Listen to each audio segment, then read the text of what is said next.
You already know that alcohol is off limits during pregnancy, but a new study makes a case for avoiding sugary drinks like soda too. In a study published in the Annals of the American Thoracic Society, researchers looked at women's beverage intake during their first and second trimesters of pregnancy. They found that a higher intake of sugar-sweetened beverages during this time increased the chances of their child developing asthma by age 8. Women who drank the most sugary drinks had a 70% higher chance of having a child with asthma compared to those who drank the least amount. That held true regardless of the woman's body mass, age, or race.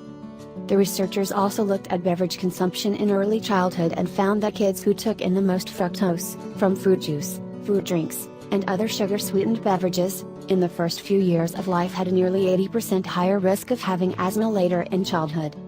Rates of asthma are on the rise in the US, though the causes aren't fully understood. This isn't the first time that sugar-unsweetened drinks have been examined as possible culprits.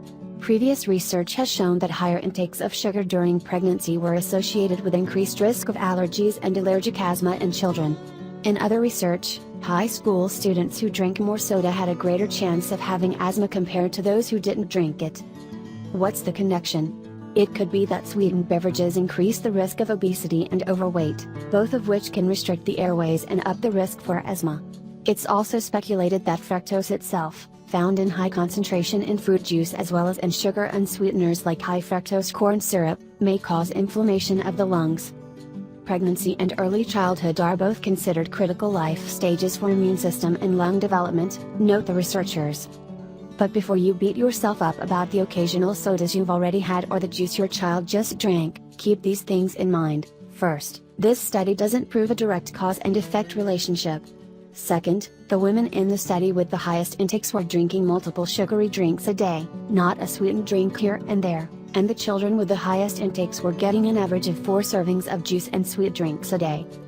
And remember that there are concrete steps you can take that help prevent asthma in your child, such as breastfeeding for at least 4-6 months and not smoking during pregnancy or exposing your child to secondhand smoke, according to the American Academy of Allergy, Asthma and Immunology.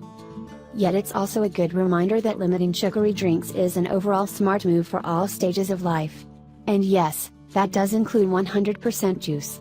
The American Academy of Pediatrics has updated guidelines on juice consumption that recommend avoiding juice for babies and serving no more than a half cup of juice to children ages 1-3.